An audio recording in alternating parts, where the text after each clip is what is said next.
सब खत्म हो गया। मेरी एक गलती ने सब कुछ खत्म कर दिया। काश मैंने वो गलती ना की होती।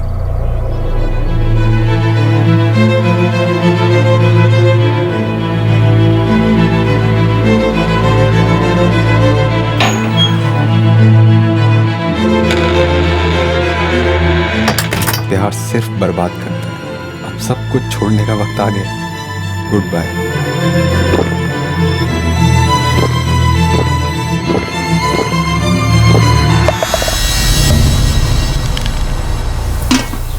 सचिन, ए सचिन, सचिन रे, अरे जल्दी नहा ले वरना पानी चला जाएगा। जल्दी आ।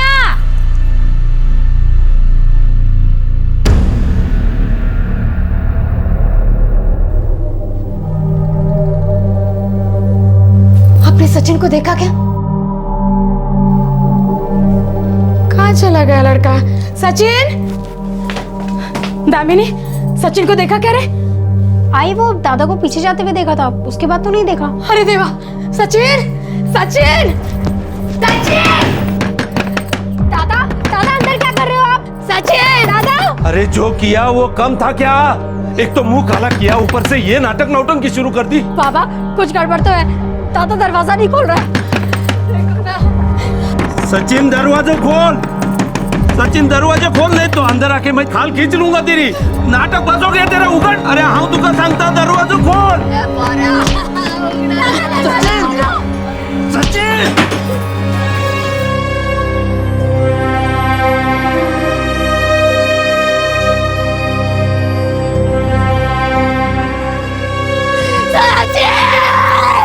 सचिन, ये बेटा है मेरा राजा, बेटा रे। सचिन, मेरा बेटा है, मेरा सोना राजा।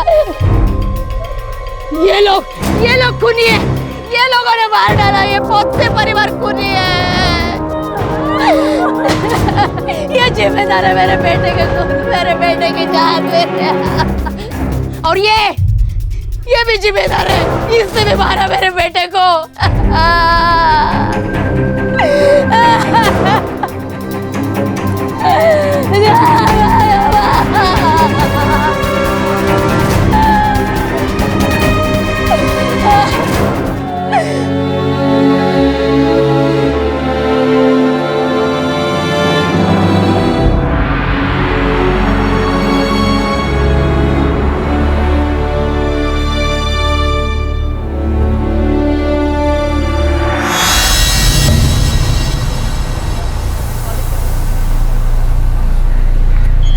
सोचा नहीं था सचिन के एसएमएस का यही मतलब होगा कि सुसाइड करने जा रहा है।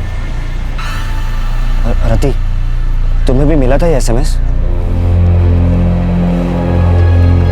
हाँ, मुझे भी एसएमएस भेजा था सचिन ने।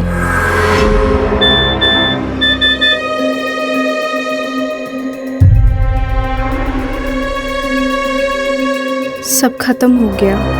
मेरी एक गलती ने सब कुछ खत्म कर दिया। काश मैंने वो गलती ना की होती। प्यार सिर्फ बर्बाद करता है। अब सब कुछ छोड़ने का वक्त आ गया है। Good bye.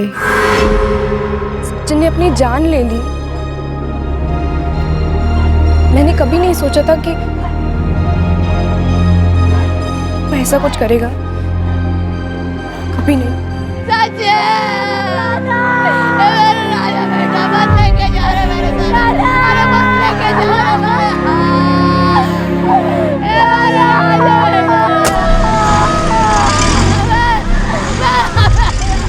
नौ सितंबर 2012 गोवा। 21 वर्षीय सचिन ने आत्महत्या कर ली। अपने आखिरी क्षणों के विचार उसने अपने दोस्तों को एक एसएमएस में व्यक्त किए थे। वो प्रेम से जुड़ी किसी बात से बेहद डिस्टर्ब था। उसने अपनी किसी गलती का जिक्र किया था। क्या थी यह गलती? क्या वो खुद अपनी लाइफ में किसी लव अफेयर को लेकर नाकामयाब रहा था, या फिर उसने किसी दूसरे की लाइफ में तबाही मचा दी थी? सचिन रुईकर उम्र 21 साल, रति निमकर उम्र 20 साल और रेणुका पोटसे उम्र सिर्फ 16 साल। बाली उम्र में कुछ दिमाग बेलगाम हो गए, भटक गए, जिसका नतीजा काफी भयंकर था। कितना लव करती हूँ मुझसे? मैं तुम्हें लाइक करती हूँ। गलत। तुम मुझसे लव करती हो ना? पहले तुम बताओ, तुम मुझसे कितना लव करते हो? तुम्हारा फोटो मेरे मोबाइल का स्क्रीन सेवर है। तो इससे क्या होता है? ये तो बहुत ही आसान है। क्या तुम मेरे नाम का टैटू अपने हाथ पे कराओगे? पहले बोलो आई लव यू, आज ही करा लूंगा टैटू। नहीं, पहले तुम टैटू बनाओ, उसके बाद मैं सोच के बताऊंगी।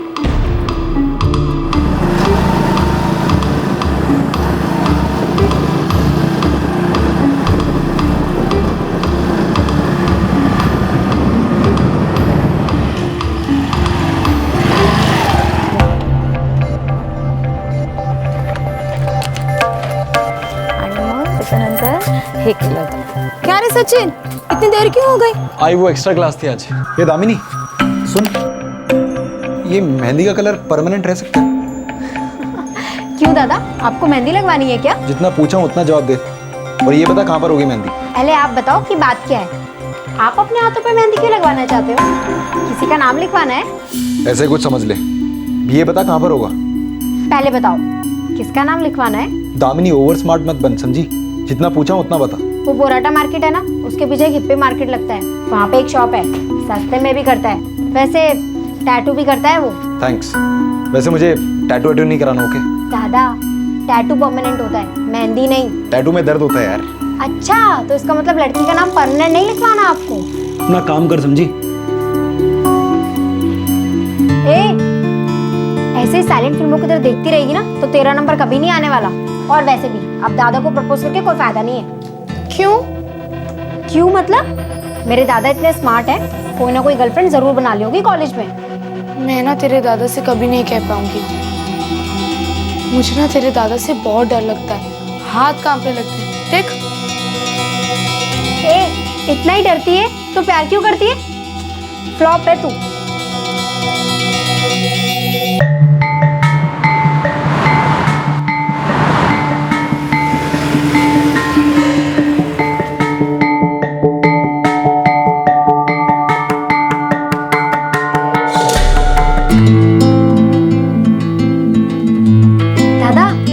बताओ ना, किसका नाम है?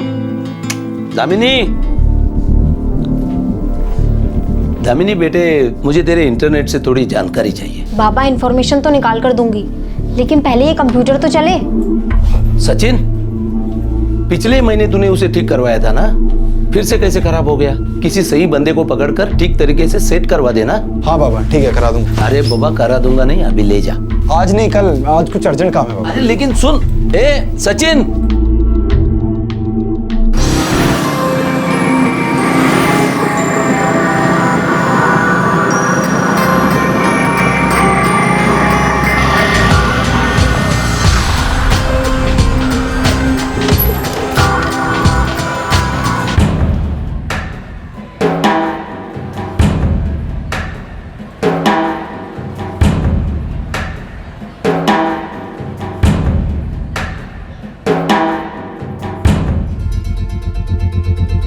रति, कुछ बात करनी।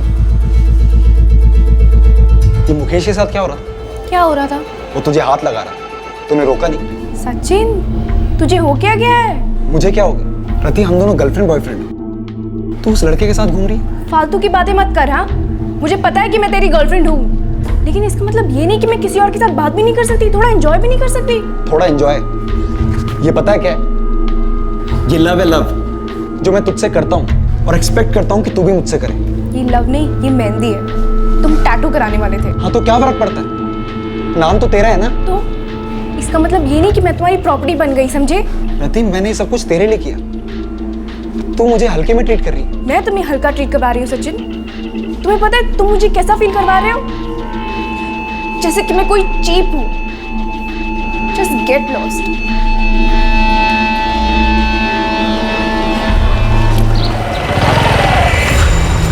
चल बैठ।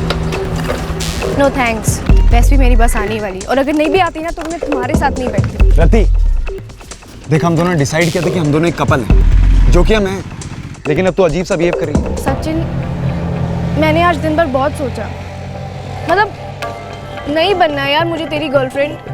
मैं बहुत ही ज्यादा प्रेशर फील करती हूँ। मतलब मुकेश मेरा क्लासमेट और मैं उससे भी बात नहीं कर सकती। रति देख, सबसे पहले मैं हूँ, ये मुकेश गिनती में नहीं आते, ओके? मेरा और सिर्फ मेरा लव ट्रू लव, समझ इस बात को। देखो, पहली बात तो मुझे इस हैवी ड्यूटी लव शव में इन्वॉल्व ही नहीं होना है। हाँ, तू क्या बके जा रही है? ये हैवी ड्यूटी लव शव क्या होता है रे?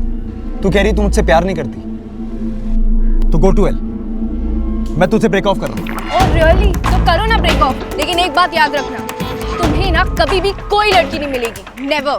और तुम क्या मुझसे ब्रेक ऑफ करोगे? मैं खुद तुमसे ब्रेक ऑफ करती हूँ। सचिन का पिता एक मेहनती माली था जो बड़ी मुश्किल से अपने घर का खर्चा जुटा पा रहा था, लेकिन वो चाहता था कि उसके दोनों बच्चों सचिन और दामिनी को बेहतरीन तालीम मिले और जिंदगी में तरक्की मिले। सचिन जवानी की उस दहलीज पर खड़ा था जहां कई लड़के लड़कियों की तरफ अट्रैक्शन, उन्हें खोने की इनसिक्योरिटी और रिजेक्शन के दर्द से जूझते हैं। रिजेक्शन का ताजा घाव सचिन को गुस्सा और दर्द दोनों दे रहा था। उसके जज्बातों को, उसकी ईगो को ठेस पहुंचा रहा था।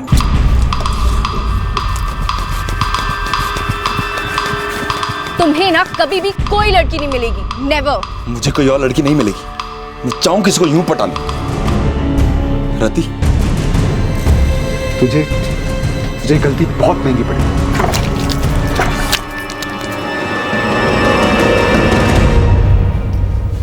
अल्किलाइन टिनैकोल पेस्टिसाइड है, इसी से जान गई है। It's a clear case of suicide.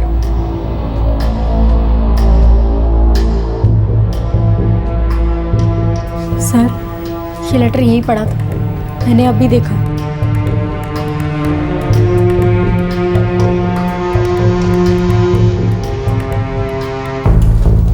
साहब, ये लोग झूठ बोल रहे हैं साहब। सचिन के सुसाइड में हमारा कोई हाथ नहीं है। पहले ये तो पता कर ले देवचंद कि ये लोग तुम पर आरोप क्यों लगा रहे हैं। सर, यह नोट घर के बेडरूम में मिला, कंप्यूटर टेबल पर था। जो हुआ उसके लिए मुझे माफ करना, सारा दोष मेरा है, लेकिन कृपया इसके लिए मेरे परिवार को सजा मत दीजिए। मुझे बहुत डर लग रहा है। रेणुका के चाचा का लड़का कांस्टेबल देवचंद पुट से और उसका भाई आलोक पुट से मेरी बहन दामिनी के साथ कुछ गलत करेंगे। मैं अपनी बहन दामिनी को बचाने के लिए कदम उठा रहा हूँ। देवचंद और आलोक को सजा मिलनी चाहिए। साहब, ये खोटा है, झूठ है, ये सही नहीं है साहब। साहब, ये लोग दिन रात जान ले रहे थे मेरे बच्चे की। उसको इतना डराया, इतना सताया कि खुद उसने अपनी जान दे दी। ये रेणुका कौन है? रेणुका मेरे चाचा की लड़की है साहब। इनके लड़के सचिन ने उसकी लाइफ की वाट लगा दी सर।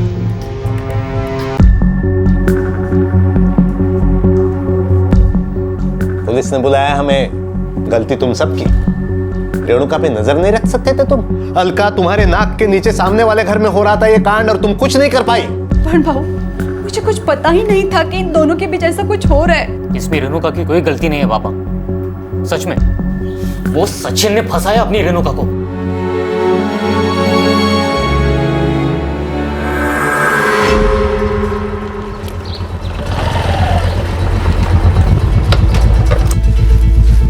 रेणुका ऐसे स्टैचू की तरह खड़ी? वो अब दामिनी से मिलना था। हाँ तो नॉक करना दरवाजे पर। कुछ खाती पीती नहीं है तू? हाँ, नॉक हुआ है कोई? नॉक ऐसे करते हैं। तुम्हारा ये टी शर्ट है ना, तुम पर बहुत अच्छा लगता है। अच्छा, थैंक यू।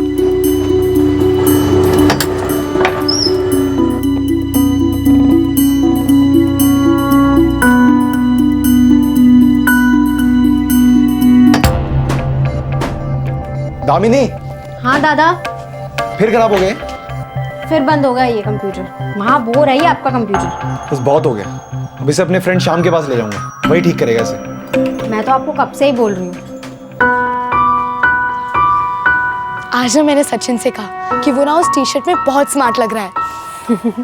रेणुका, क्या होगा रे तेरा? ये कौन से जमाने में जी रही है तू? ये सब स्लो मोशन बिल्कुल नहीं चलेगा। तो फिर क्या करूँ मैं? अरे स्टूपिड, पास जा, बोल कि तुझे बाइक पे राइड चाहिए। थोड़ा ज्यादा फ्लर्ट करने की कोशिश कर, तभी तो दादा तुझे नोटिस करेंगे। वैसे भी अभी तो तूने दिखती भी नहीं है, बच्ची समझते हैं तुझे। समझी कुछ?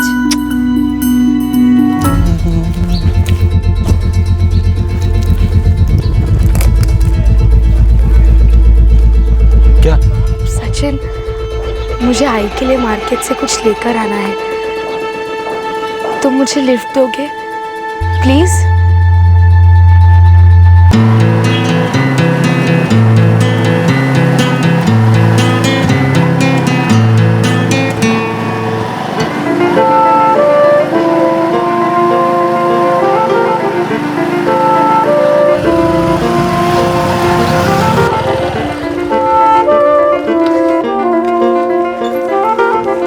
थैंक्स सचिन। रेणुका, सुन,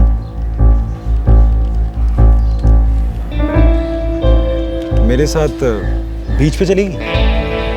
कुछ खाते पीते थोड़ा टाइम पास करेंगे।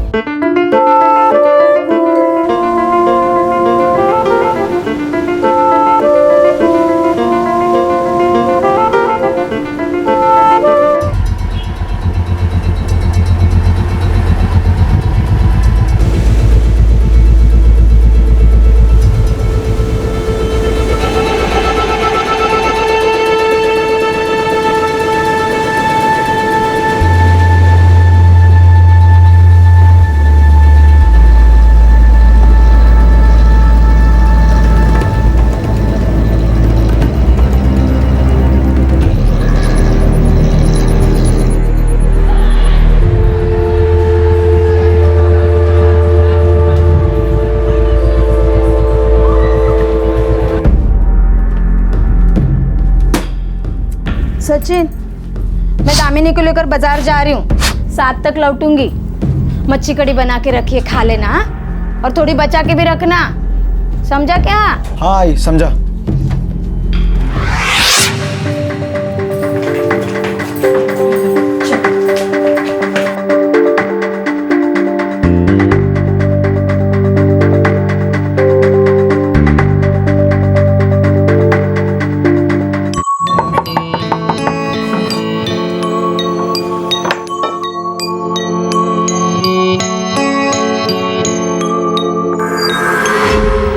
मेरे भतीजे के साथ खेल रहा था साहब, बहुत पूरी तरह से खेल रहा था।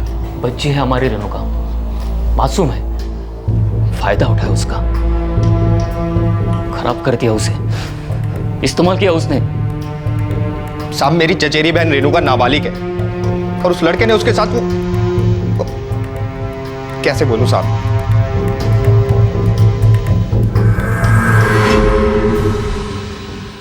उस सचिन ने हमारी रेणुका के साथ बहुत गंदे गंदे वीडियो निकाले साहब और उन्हें इंटरनेट पे डाल दिया साहब। नहीं साहब, ये झूठ बोल रहा है। मेरे लड़के ने ऐसा नहीं किया है। जो हुआ वो तो गलती तो थी, पर जो हुआ उसके लिए सचिन जिम्मेदार नहीं था। उसे तो पता भी नहीं था साहब कि ऐसा कुछ हुआ है, और हमने कबूल किया था कि हम गलती सुधारेंगे। गलती सुधारेंगे मतलब? हाँ साहब, लेकिन इनकी धमकियां कभी रुकी नहीं। हमेशा उसे डराते रहे कि दामिनी के साथ कुछ गंदा करेंगे।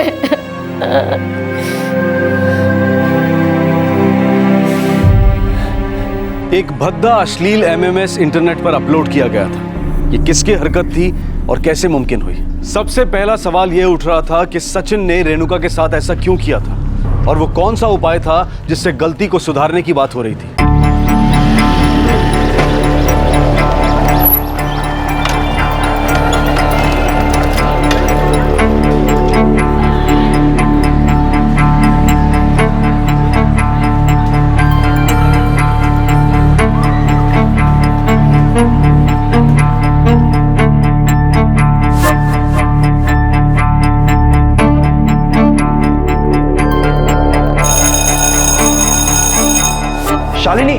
शालिनी, रति कहाँ है? सावंतवाड़ी गई है। क्यों गई है? किसके साथ गई है? अबे वो साइको अपनी फैमिली के साथ गई है, उसके किसी रिश्तेदार की शादी है।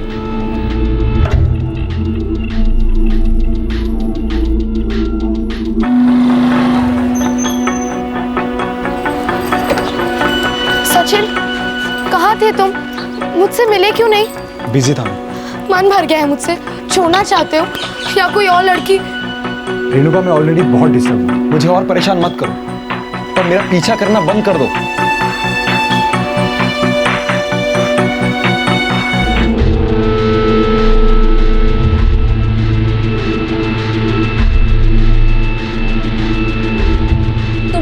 कभी भी कोई लड़की नहीं मिलेगी, नेवर।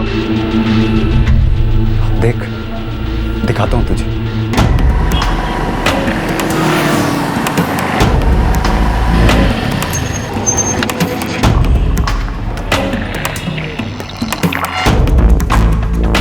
रति, तूने बोला था ना कि मुझे कोई और लड़की कभी नहीं मिलेगी। हाँ, और फिर से कह रही हूँ, कभी नहीं मिलेगी। रुक, कुछ दिखाता हूं तुझे। मुझे तुझसे बेटर लड़की मिली और देख उसने मेरे साथ क्या किया। दिखाता हूं।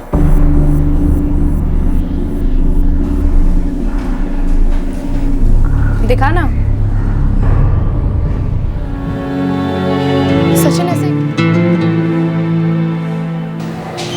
कुछ नहीं है, मैं बस जेलस फील कर रहा था तो सोचा तुझे जलाऊं। मैं तुझे कभी नहीं बुला सकता। I love you, I really love you.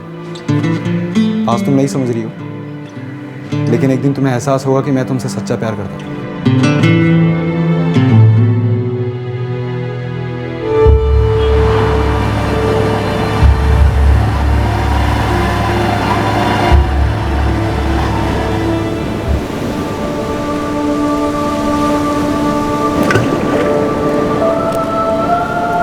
Renuka, sorry, मैं तुमसे लव नहीं करता। दरअसल मेरा असली प्यार मेरे कॉलेज में है और मैं तुम्हारे साथ ऐसा नहीं करना चाहता, तुम्हें हर्ट नहीं करना चाहता, लेकिन बस हो गया। बस सचिन, तुम मजाक कर रहे हो ना? ये सच है। मैंने तुम्हारे साथ जो कुछ किया बस उस लड़की को जलाने के लिए। सॉरी रेणुका, मैं तुम्हें हर्ट नहीं करना चाहता था। मैं तुम्हें बचपन से जानता हूँ, लेकिन सच ये है कि मैं तुमसे प्यार नहीं करता। लेकिन मैं तुमसे वादा करता हूँ कि हमारे बीच जो कुछ हुआ कभी किसी को पता नहीं चलने देगा। और मैंने वो वीडियो भी डिलीट कर दिया, सच, देवा शपथ। सॉरी रेणुका।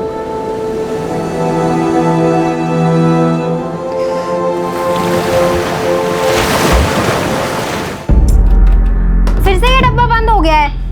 अरे सचिन, सचिन, कस ले रे नाटक आओ। रोज रोज कैसे बंद होता है? एक बार अच्छे से ठीक करा देना। मैं इसे आज ही शाम के पास ले आऊंगा। आज नहीं, अभी।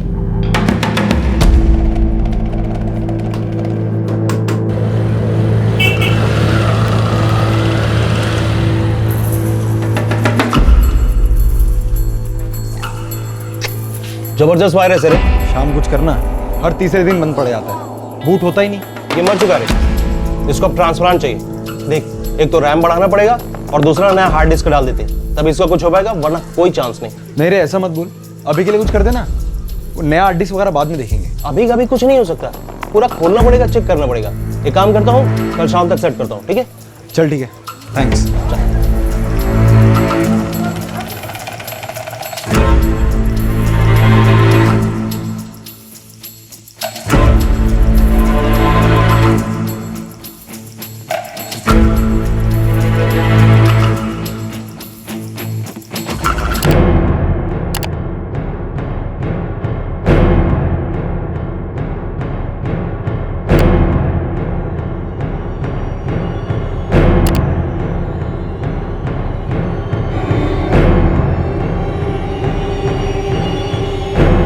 माँ की, ये तो अपनी रेणुका है।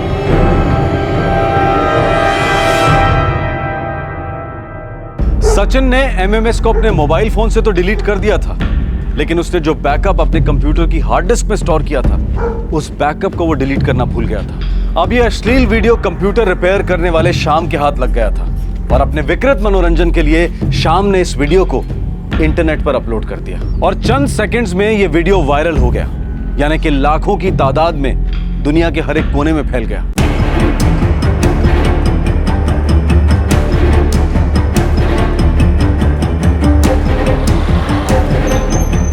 अल्लाह फ्रॉम हीरो पॉर्न स्टार।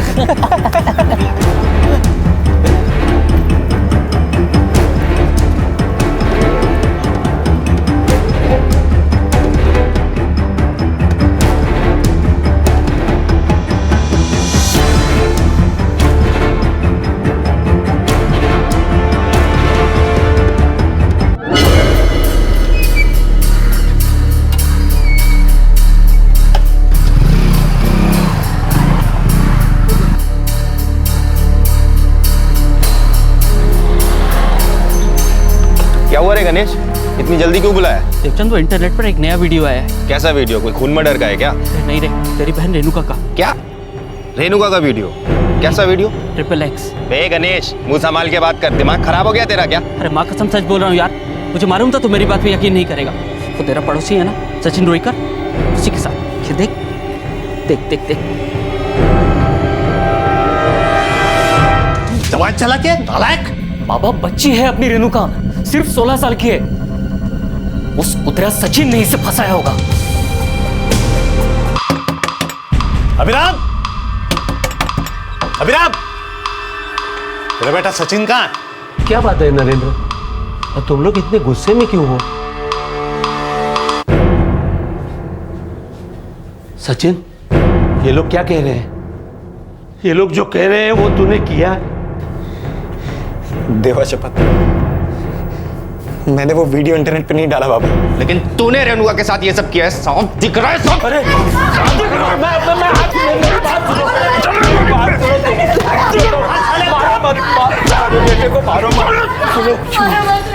ये सिखाया था बच्चे ने? अभिराम, मेरे भाई की बेटी मेरी बेटी। मेरा भाई मर गया लेकिन मैं जिंदा हूं, याद रखना। अब देख देख तेरे खानदान के हम लोग कैसे खटिया खड़ी कर देते हैं। चले।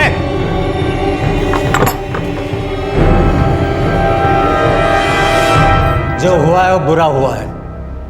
बेटी रेणुका का नाम खराब हुआ है और इसका जल्द से जल्द कोई उपाय निकालना ही होगा।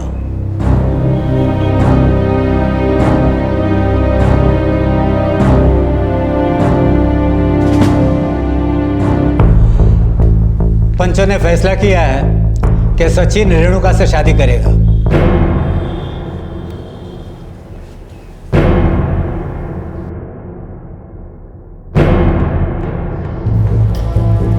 जो गलती मेरे बेटे ने की उसके लिए मैं पंचों से और पोत्से परिवार से हाथ जोड़कर माफी मांगता हूँ और हमें पंचों का निर्णय स्वीकार है। सचिन रेणुका से ही शादी करेगा। अभिराम और उसका बेटा एफिडेविट साइन करेंगे। अरे उन्हें ये वादा भी करना होगा, रेणुका के बालिग होते ही सचिन की उसके साथ शादी करवा दी जाएगी।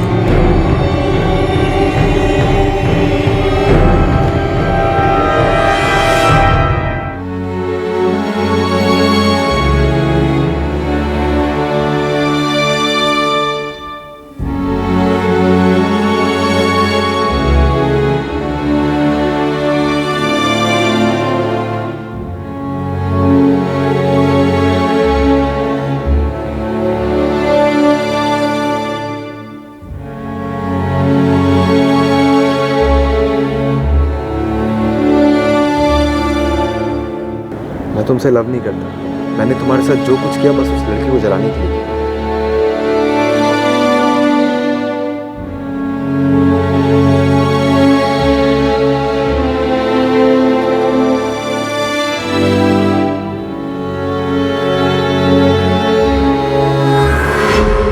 हमने हमारे बेटे की गलतियां सुधारने की बहुत कोशिश की साहब। हमें पता था वो गलत है, लेकिन वो बहक गया था साहब। उसे पता नहीं था वो क्या कर रहा है। उसे अपने किए पे पछतावा था साहब, लेकिन इन लोगों की धमकियां रुक ही नहीं रही थी। बहुत बुरा हाल कर दिया मेरे बच्चे का।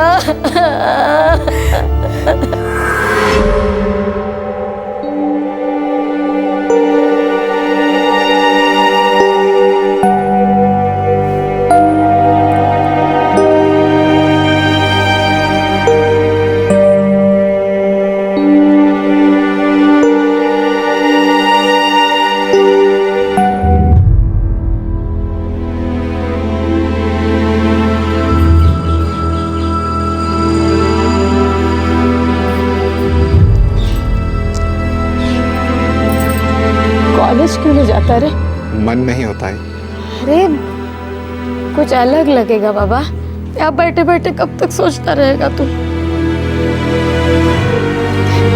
धीरे धीरे सब कुछ ठीक हो जाएगा। मैं किसी से आंख नहीं मिला सकता है।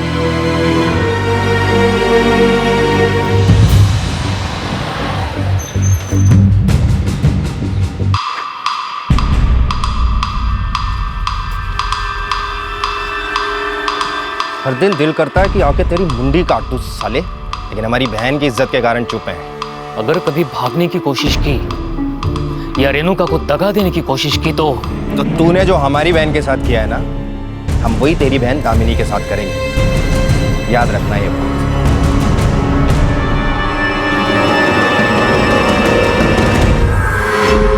मैं रति के पीछे पागल हो गया था। मैंने रेणुका के साथ वो सब कुछ किया उसे जलाने के लिए। मैंने वो एमएमएस डिलीट कर दिया था। मैंने रेणुका से कई बार माफी भी मांगी। मुझे अपनी गलती का एहसास था ही। बस कंप्यूटर से उस वीडियो को डिलीट करना भूल गया। मैंने एक गलती की, लेकिन मैं इतना भी बुरा नहीं हुआ।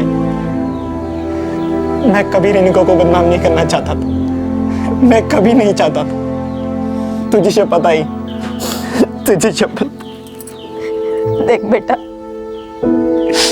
जो हुआ है उसे बदल नहीं सकते ना। अब आगे की देख, पूरी जिंदगी पड़ी है तेरे लिए। बुरी यादें भूलने की कोशिश कर बेटा। मुझे लगा मैंने मेरे बेटे को हिम्मत दी, उसको भरोसा दिया,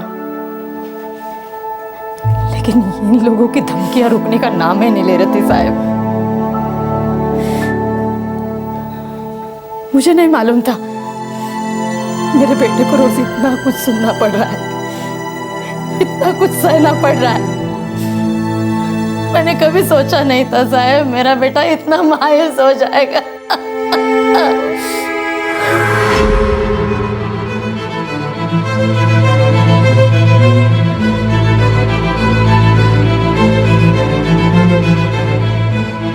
जो हुआ उसके लिए मुझे माफ करना। सारा दोष मेरा है, लेकिन इसके लिए मेरे परिवार को सजा मत दीजिए। मुझे बहुत डर लग रहा है। रेणुका के चाचा का लड़का कांस्टेबल देवचंद पोट से और उसका भाई आलोक पोट से मेरी बहन दामिनी के साथ कुछ गलत करेंगे। मैं अपनी बहन दामिनी को बचाने के लिए कदम उठा रहा हूँ। देवचंद और आलोक को सजा मिलनी ही चाहिए।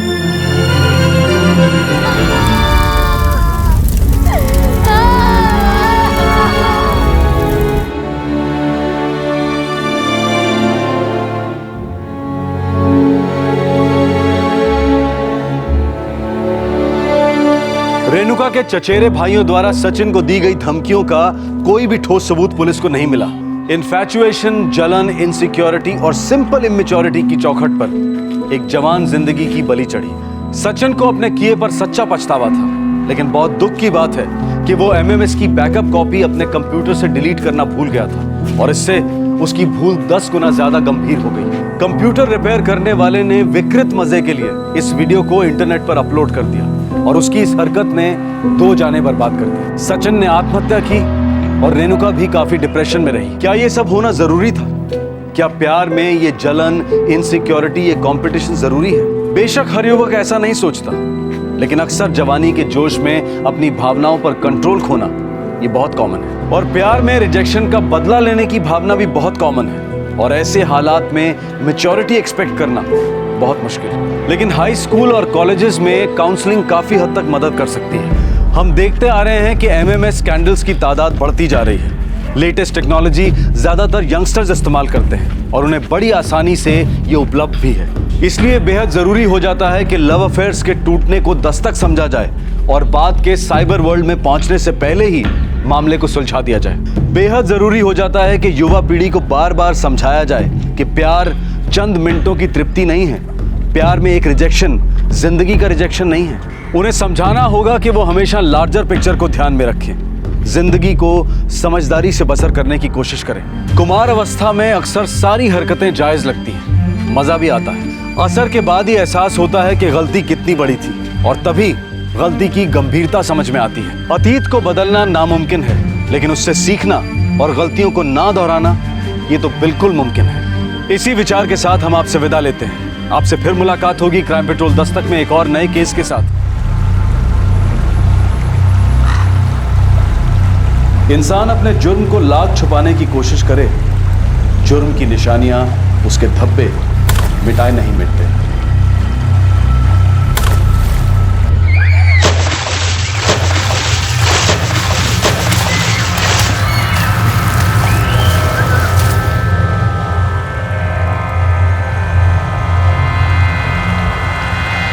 सारे सबूत मुजरिम के दरवाजे पर दस्तक देने लौट आते हैं।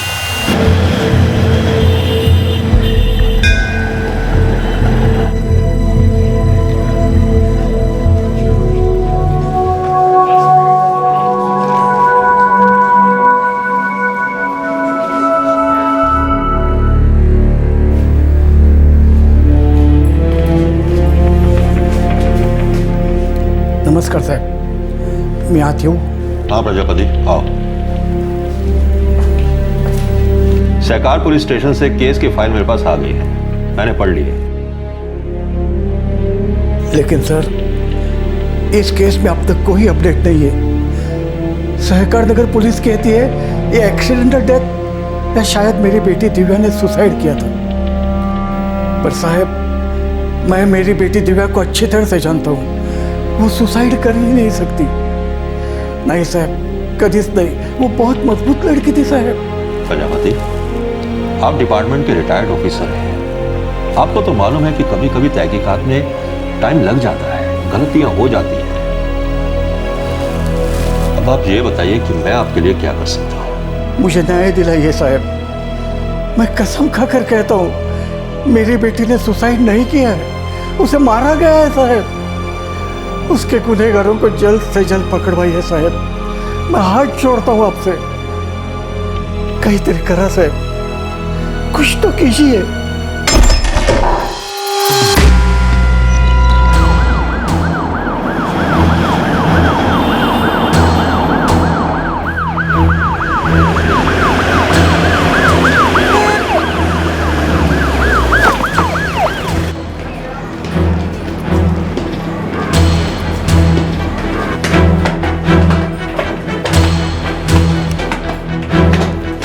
बाजू लो जरा, बाजू लो। प्रजापति साहब,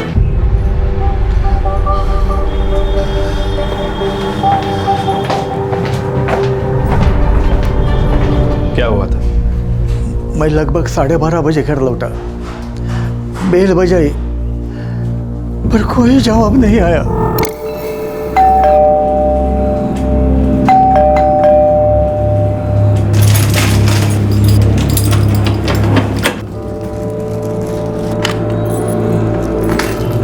दिव्या, ए दिव्या, सो गई क्या? अरे देख कितनी मस्त भाजी मिली आज बाजार में। दिव्या, ए दिव्या, मैंने तुरंत आपको फोन किया पुलकर साहब। घर में सिर्फ आप दोनों रहते हो, आप और आपकी बेटी? हो साहब।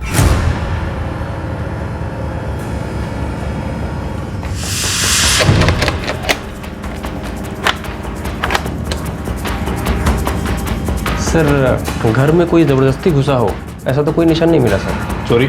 लगता तो नहीं सर, कपबोर्ड्स खुले हैं लेकिन ज़बरदस्ती तोड़ के नहीं खुले गए। प्रजापति साहब, जरा आप देखें कि घर में कोई चीज़ चोरी हुई है या नहीं। मैंने आते ही दिव्या का मोबाइल ढूंढा, सोचा शायद किसी से बात हुई होगी, कोई आने वाला होगा, पर मोबाइल नहीं मिला। कबर्ड खुला था और गहने गायब थे। नहीं साहब, मैंने किसी भी अजनबी को प्रजापति जी के घर जाते नहीं देखा। लेकिन कॉलोनी के पीछे से जो एंट्रेंस है, हो सकता है वहाँ से कोई आया हो। वहाँ से कोई नहीं आता। लेकिन आ तो सकता है। हाँ साहब, आ तो सकता है, क्योंकि यहाँ पर कोई सिक्योरिटी नहीं है। मैं अकेला यहाँ मेन गेट पर रहता हूँ। अच्छा, तुमने कोई आवाज़ें सुनी है, कोई चीखने चिल्लाने की आवाज़ है? नहीं साहब। पहले सरकार नगर सिक्योरिटी एजेंसी गया, उन्होंने कुछ नौकरी की बात की थी, वहाँ से मैं बाजार गया, तरकारी खरीदी और लगभग 12:30 बजे मैं घर लौटा। प्रजापति जी सुबह 9:30 बजे गए थे यहाँ से। नमस्ते साहब। अरे नारायण, कैसे हो? सब ठीक? हाँ साहब। अरे साहब, आज सुबह सुबह? पुलिस फोर्स से रिटायर होकर घर में नहीं बैठ सकता, कुछ काम वाम तो करना ही पड़ेगा। एक सिक्योरिटी सुपरवाइजर की नौकरी की बात चल रही है, देखता हूँ क्या होता है। आपका काम होगा ही होगा, बेस्ट लक। Thank you. और फिर प्रजापति जी 12:30 को लौटे।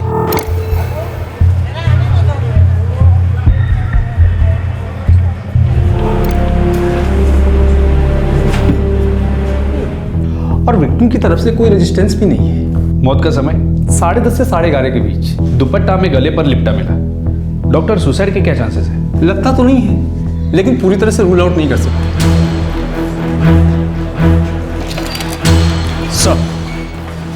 सर फ़ोन स्विच ऑफ है और लोकेशन अनट्रेसेबल। आखिरी कॉल दुबई से था, वो भी देर रात को। मेरी बेटी का मंगेतर दुबई में रहता है, रवि नायर। सर बाकी के सारे कॉल चेक किए, ऐसा कोई कॉल नहीं है जो नॉर्मल से हट के है। सर एक नंबर मुंबई का है, उसकी बहन का, उसकी छोटी बहन धनश्री, मेरी छोटी बेटी।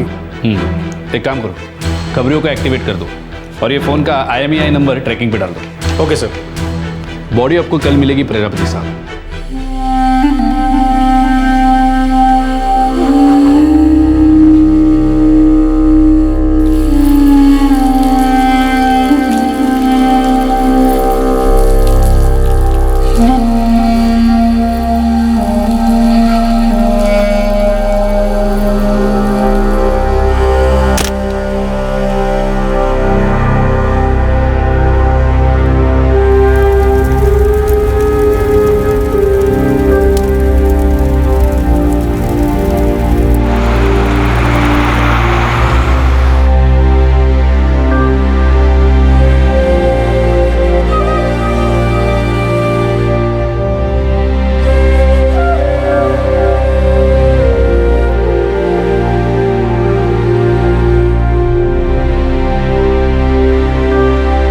जनवरी 2012 पुणे 17 तारीख की दोपहर को एक रिटायर्ड पुलिस ऑफिसर की बेटी रहस्यमय हालत में मृत पाई गई।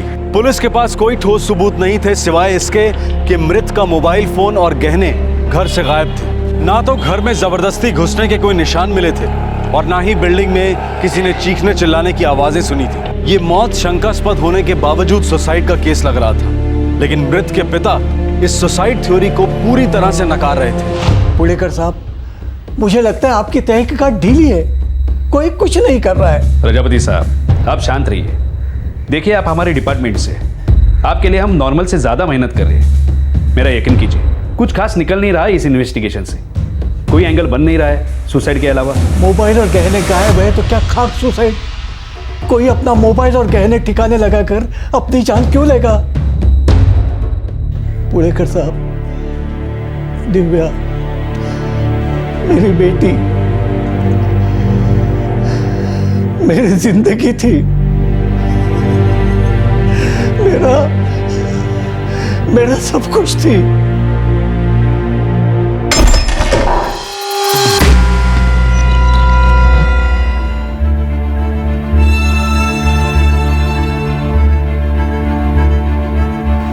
साहब 5 महीनों से हर दिन पुलिस स्टेशन के चक्कर काट रहा हूँ। रोज कहते हैं इन्वेस्टिगेशन हो रही है, पर साहब इन्वेस्टिगेशन 1 इंच भी आगे नहीं बढ़ी है। मैंने अपने जिंदगी के 40 साल इस डिपार्टमेंट को दिए साहब। मेरा ऑफिसर रिकॉर्ड देखिए, कोई गड़बड़ नहीं, सब ठीक है। जान लगाकर ड्यूटी की है साहब मैंने। प्रजापति जी आप ये सब क्यों बोल रहे हैं, क्यों शर्मिंदा कर रहे हैं हमें? मैं आपको सालों से जानता हूं। पिछले 5 महीनों में 7 बार मैं आपके पास आकर गया हूं। मैं आपसे विनती करता हूं साहब, मेरा एक केस क्राइम ब्रांच को ट्रांसफर कर दीजिए। लोकल पुलिस ने मेरे बेटी के मंगेतर रवि नायर को एक बार भी इन्वेस्टिगेट नहीं किया है। मैं फिर से कहता हूं साहब, मेरी बेटी दिव्या ने सुसाइड नहीं किया है साहब, उसका मर्डर हुआ है साहब, उसका मर्डर हुआ है।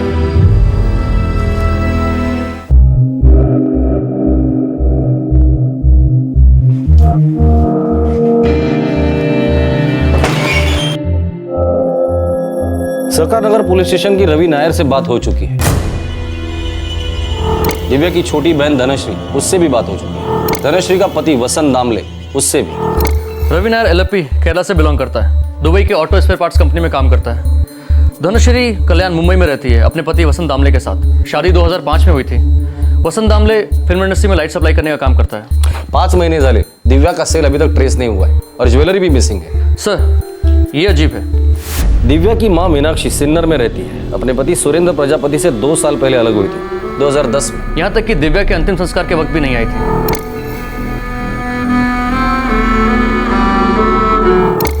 इस सुरेंद्र प्रजापति से मिलना होगा।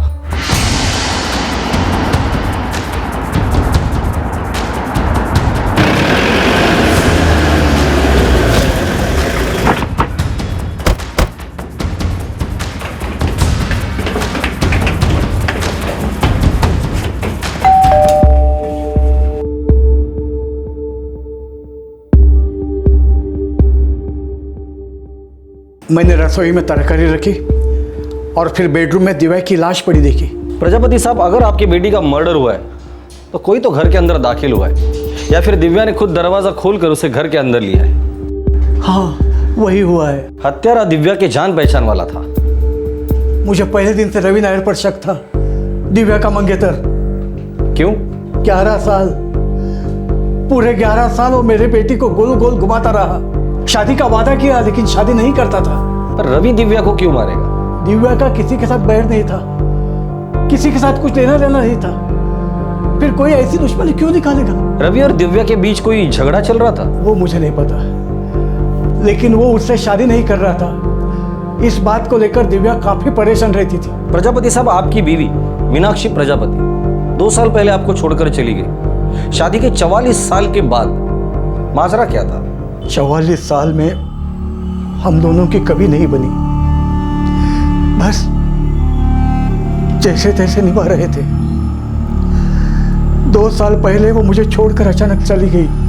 उसके पर्दों को संभालना मेरे लिए बहुत मुश्किल था, फिर भी मैं कैसे वैसे संभाल रहा था। और अचानक एक दिन बिना किसी कारण के मीनाक्षी मुझे छोड़कर चली गई। 44 साल बाद दिव्या को उसने इस दुनिया में लाया, लेकिन उसे विदा करते वो नहीं आई। सर, साकर नगर पुलिस ने जनवरी में दिव्या के सेलफोन की IMEI ट्रैकिंग शुरू की थी। अभी तक ट्रेस हुआ नहीं है। फोन मिसिंग है, ज्वेलरी मिसिंग है, मतलब कातिल दिव्या के पहचान वाला था। पर हम तब ये मानकर चल सकते हैं जब हम श्योर है कि ये मर्डर है और सुसाइड नहीं। फोन और ज्वेलरी मिसिंग होने से सुसाइड से फोकस शिफ्ट हो रहा है। फ्रैंकली स्पीकिंग, ये केस मर्डर से कुछ ज्यादा लग रहा है। दूसरा कोई एंगल नजर नहीं आ रहा। और एक एंगल है, लड़की की माँ 44 साल के शादी के बाद प्रजापति को छोड़कर चली गई और अपने बेटी के अंतिम संस्कार में भी वो आई नहीं। ये एक बहुत बड़ा एंगल है। एक काम करो, दिव्या की छोटी बहन धनश्री और उसके पति को पुलिस स्टेशन बुलाओ, और उस रवि नायर उसको भी दुबई से बुलाओ। Yes sir. मीनाक्षी प्रजापति, उसे भी पुलिस स्टेशन बुलाओ। सुरेंद्र प्रजापति एक रिटायर्ड पुलिस ऑफिसर के जोर देने पर दिव्या प्रजापति के केस में क्राइम ब्रांच को इन्वॉल्व किया गया। क्राइम ब्रांच एक सिंपल थ्योरी लेकर इस केस में कूद पड़ी कि यह केस हत्या का है, और तब तक हत्या का माना जाएगा जब तक यह साबित नहीं हो जाता कि यह हत्या नहीं आत्महत्या है। क्राइम ब्रांच इस केस में मौजूद हर सुराग की कड़ी को जोड़कर इस केस में एक नए एंगल को सामने लाने लग गई थी।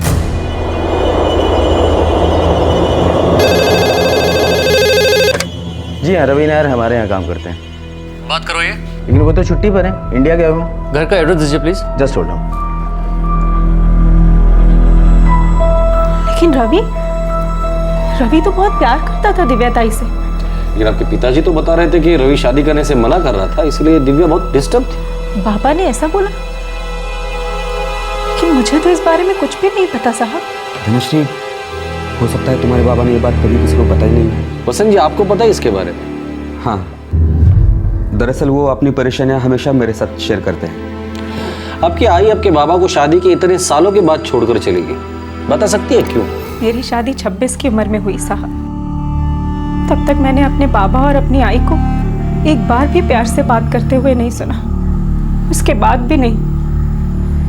मैंने और दिव्या ताई ने हमेशा बाबा और आई को लड़ते हुए देखा, झगड़ते हुए देखा। आई अगर कभी कभी सामने से जवाब दे देती तो बाबा और ज्यादा गुस्सा करते। बाबा आई को हर बात में सवाल पूछते थे, उन पर शक करते थे, मारते थे, पीटते थे। कभी कभी आई कंट्रोल में रहकर जवाब देती थी तो कभी चिल्लाकर।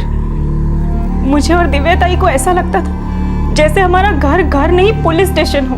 तुम्हारी आई तुम्हारे बाबा को छोड़कर चली गई, और इस तरह से चली गई कि अपनी बेटी दिव्या के अंतिम संस्कार में भी नहीं आई। आई थक चुकी थी साहब, वो बाबा का चेहरा भी नहीं देखना चाहती थी। और अगर दिव्या ताई के अंतिम संस्कार में आती तो बाबा से उनका सामना हो जाता। रवि केरला में है, LFP। और मीनाक्षी? उन्होंने यहाँ आने से साफ साफ मना कर दिया है। ठीक है, उनसे मिलने हम लोग चले जाएंगे। सर, सुरेंद्र प्रजापति का वर्क रिकॉर्ड तो बिल्कुल क्लियर है। लेकिन घर में कितनी गंदी, आए दिन अपने पत्नी को मारता था। रवि नायर का सेलफोन काम नहीं कर रहा है सर। एड्रेस है उसका? Yes sir.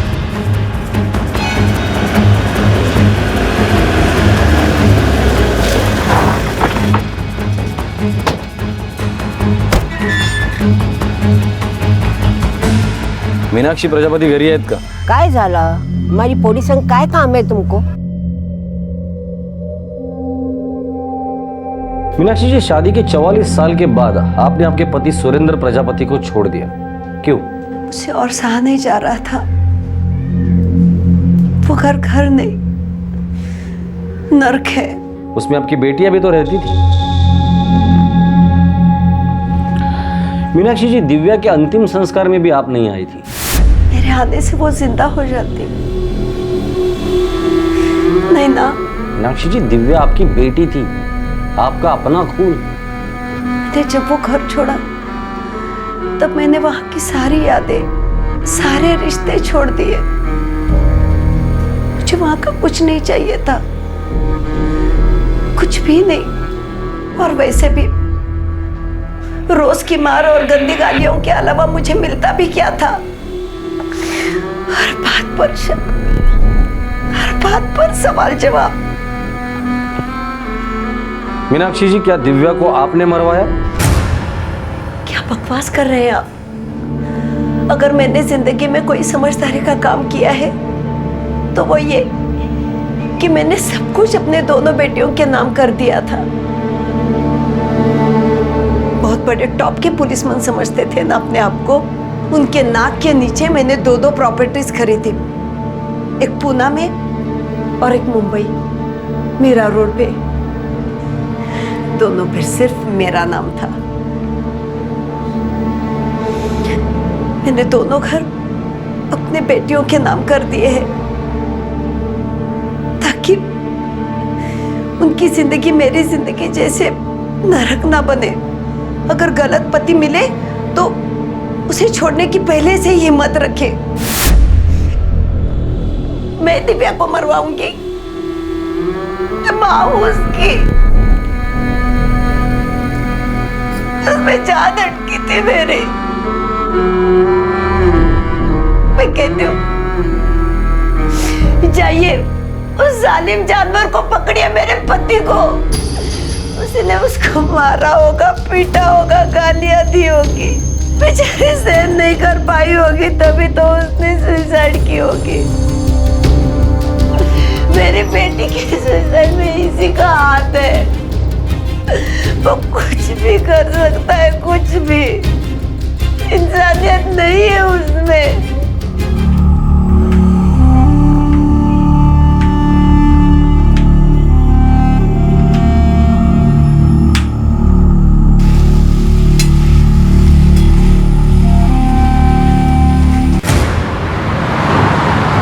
सुरेंद्र प्रजापति रवि नायर पर उंगली उठा रहे हैं और मीनाक्षी सुरेंद्र पर इल्जाम लगा रही है। सर, सुसाइड का केस तो नहीं लग रहा है। मैंने दुबई में रवि नायर की कंपनी के एचआर मैनेजर से बात की। उसने कहा कि जनवरी 2012 में रवि ने छुट्टी के लिए एप्लीकेशन दी थी और उस एप्लीकेशन में लिखा था कि वो जून में शादी करने वाला है। दिव्या से शादी करने वाला था? शायद सर। शायद हाँ या शायद ना।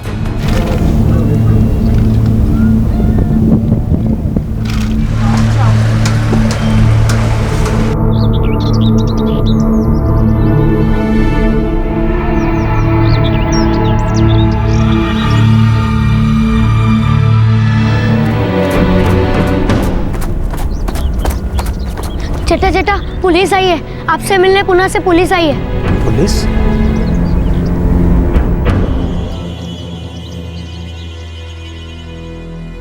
मैंने दिव्या को फ़ोन किया था सर, जिस दिन उसकी डेथ हुई थी, लेकिन उसका फ़ोन तो स्विच ऑफ आ रहा था। मैं रोज़ दिव्या से बात किया करता था क्योंकि सर मैं उसे प्यार करता था। आपकी लव स्टोरी तो बड़ी लंबी खींची मिस्टर नायर। अब दिव्या को 2001 में मिले थे, पूरे 11 साल। इतने सालों में आपने शादी क्यों नहीं की? शादी तो मैं कब की कर लेता सर, लेकिन दिव्या के फादर वो शादी के लिए एग्री नहीं थे। चल चल, फुट जाता फुट, मुंह मत दिखाना मुझे कभी। सर मैं एजुकेटेड हूँ, मेरे पास अच्छी जॉब है, मैं आपकी बेटी के साथ शादी करना चाहता हूँ। शट अप, निकल के दर से, चल निकल। आभा सुन के तो लीजिए। क्या सुन के लूं? किसकी सुन के लूं? तेरी सुन के लूं? इसकी सुन के लूं? तुम लोगों की गंदगी सुन के लूं? एक बात ध्यान में रख, आइंदा तेरे बारे में एक लफ्ज भी सुना ना तो 6 के 6 गोलियां तेरे खोपड़ी में डाल दूंगा और इनकाउंटर बता के निकल जाऊंगा, समझा? चल निकल इधर से।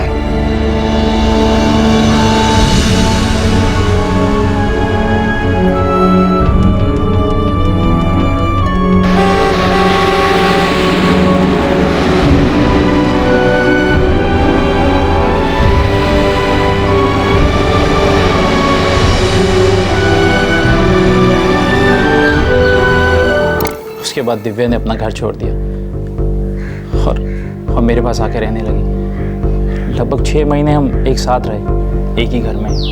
तो उसके बाद दुबई में मेरा जॉब लगा। तुमने शादी क्यों नहीं की? दिव्या अपने फादर से नाराज़ तो थी, लेकिन वो उनके खिलाफ जाकर शादी नहीं करना चाहती थी। जैसे भी थे वो दिव्या के फादर थे। फिर सर मैं दुबई चला गया। हालांकि दिव्या की मदर का सपोर्ट हमेशा हमारे साथ रहा और एक टाइम के बाद तो उसके फादर भी एग्री कर गए, लेकिन मैं ही अपनी जॉब में इतना बिजी हो गया, मेरे पास छुट्टियां भी कम थी। ना तो मैं इंडिया वापस आ सका सर और ना ही दिव्या को अपने पास बुला सका। लेकिन हमारा प्यार बरकरार था। हम रोज़ फ़ोन पर बात किया करते थे, फ्यूचर के प्लान्स बनाया करते थे सर, कब सेटल होंगे, कब शादी करेंगे। इनफैक्ट लास्ट ईयर हमने शादी के लिए फिक्स भी किया था। दिव्या 11 साल निकल गए, ऐसा लगता है हम कल ही मिले थे। आज भी वही एक्साइटमेंट, वही प्यार। सच रवि, कैसे इतना लंबा वक्त गुजर गया ना, पता ही नहीं चला। दिव्या, क्या आज भी तुम मुझे उतना ही प्यार करती हो? रवि, ये पूछना ज़रूरी था। दिव्या, मैं थक गया ऑफिस से इंतज़ार से। सोचता हूँ कि शादी कर लेते हैं। करोगी? रवि, इतने साल से मुझे इसी दिन का इंतज़ार था। अच्छा तो जून 2012 पक्का करते हैं। मैंने जून में 2 महीने की छुट्टी ली है। डेट तुम फिक्स कर लेना, बाकी का सब काम मैं फिक्स कर लूँगा। अच्छा, हनीमून पे कहाँ जाएंगे? केरला मत बोलना प्लीज़।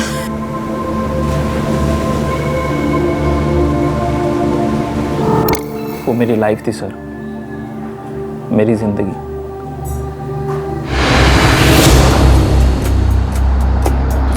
ये सुरेंद्र प्रजापति कह रहा है कि रवि उससे शादी नहीं कर रहा था इसलिए दिव्या परेशान है। रवि ये कह रहा है कि वो दिव्या से शादी करना था इसलिए 2 महीने की छुट्टी लेके दुबई से यहाँ आ गया। समझ में नहीं आ रहा सच कौन बोल रहा है और झूठ कौन बोल रहा है। रवि के सारे फ़ोन कॉल्स, बैकग्राउंड, सारे डिटेल्स चेक किए मैंने। उसका इस केस में कोई इन्वॉल्वमेंट नहीं लगता। उसकी दूसरी बेटी धनश्री, उसकी क्या स्टोरी है? सर, शुरू में प्रजापति को उसका पति वसंत दामले पसंद नहीं था, लेकिन बाद में उसने कॉम्प्रोमाइज कर लिया। ये प्रजापति जल्लाद मालूम पड़ता है, बुरा बाप, बुरा पति, क्रूर, अपने पत्नी को मारने वाला।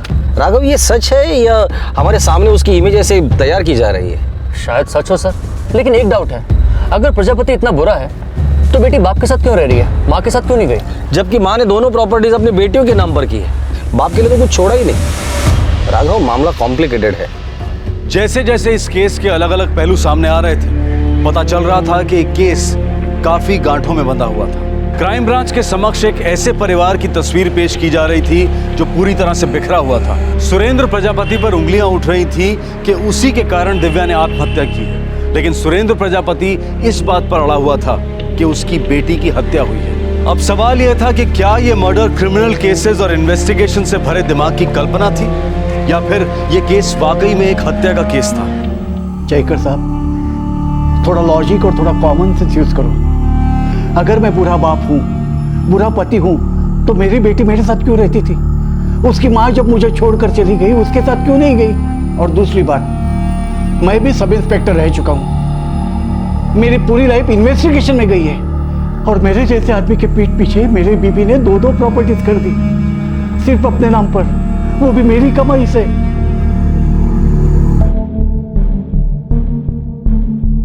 बात सही है सर। 17 जनवरी को सुरेंद्र प्रजापति साहब का इंटरव्यू था।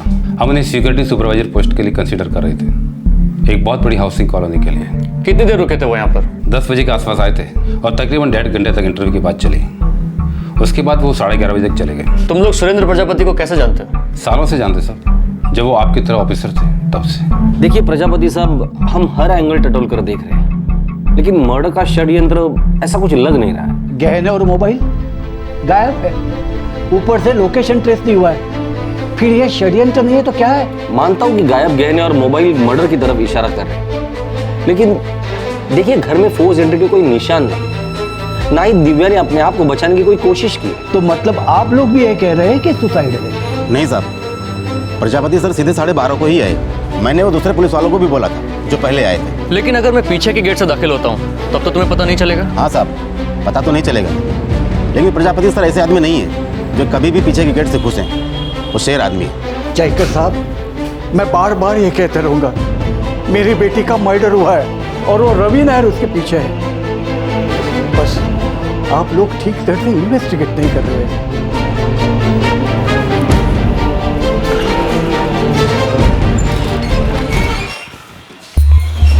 सर, कुछ पता नहीं चला, कुछ भी नहीं। मैंने सबके सेलफोन लोकेशन ट्रेस किया। सुरेंद्र प्रजापति, रवि नायर, मीनाक्षी, धनश्री उसका पति, इनमें से कोई भी पुणे के गणेश कोऑपरेटिव हाउसिंग सोसाइटी में मौजूद नहीं था। घर में फोर्स एंट्री नहीं हुई है, और अगर ये मर्डर है तो ये किसी अजनबी का नहीं, पहचान वाले का काम है। दिव्या ने अपने आप को बचाने की कोशिश क्यों नहीं की? सर, मुझे तो यकीन होता जा रहा है कि ये सुसाइड का ही केस है। बस प्रजापति साहब थोड़ा सा बहक गए। 40 साल पुलिस में काम करने के बाद हर चीज को शक की निगाह से देख रहे हैं, या शायद कोई अलग एंगल ढूंढ रहे हो। ऐसा भी हो सकता है कि जानबूझकर मर्डर की थ्योरी आगे बढ़ा रहे हो। फिर मोबाइल और गहने गायब क्यों है?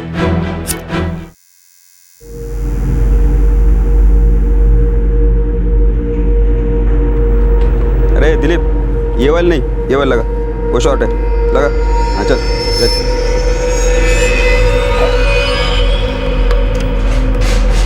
दादा, कुछ हुआ क्या? नहीं रे, जब होगा बोलूंगा तुझे। बार बार वही बात पूछना नहीं, बोला ना तेरे को। चल जा।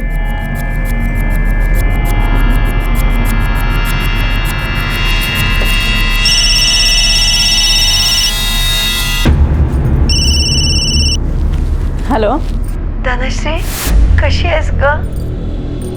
आई? हो ग बाळा, मी तुझी आई बोलती। मैं तुमसे बहुत प्यार करती हूँ, जितना मैं दिव्या से भी करती थी। पता है आई? बेटा, मुझे किसी बात के लिए दोषी मत ठहराना। मैंने वही किया जो मुझे करना चाहिए था।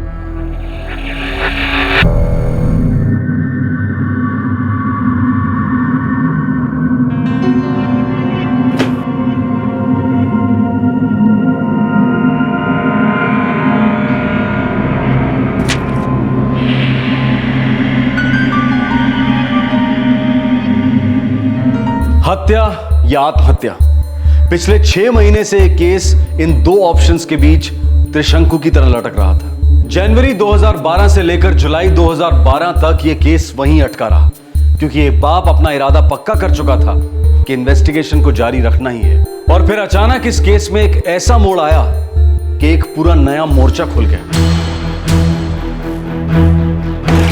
सर, हाँ सर, वो दिव्या प्रजापति का फोन जो मिसिंग था, जिसका IMEI नंबर ट्रैकिंग पे डाला हुआ था, क्या हुआ उसका? सर, वो फोन स्विच ऑन हो गया है। कहाँ? कोल्हापुर।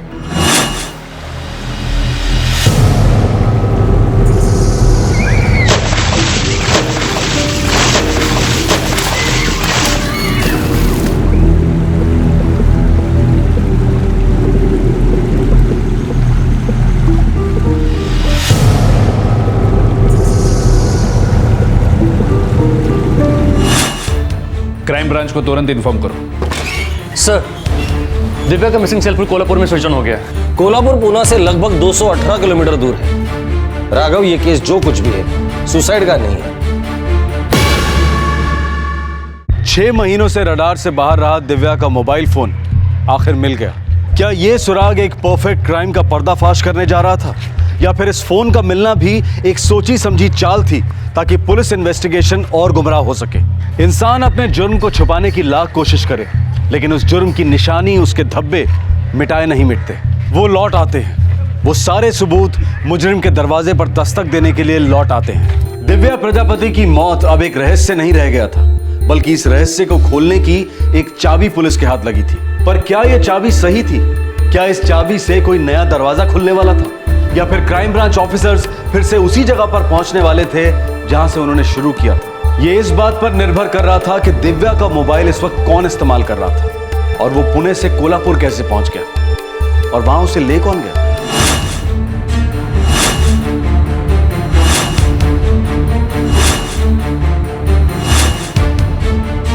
कौन था ये रहस्यमय हत्यारा? कल रात 11 बजे हम देखेंगे इस केस का दूसरा और आखिरी भाग। इस तरह के और भी एपिसोड देखने के लिए हमारे चैनल को सब्सक्राइब करें और बेल आइकन दबाना ना भूलें।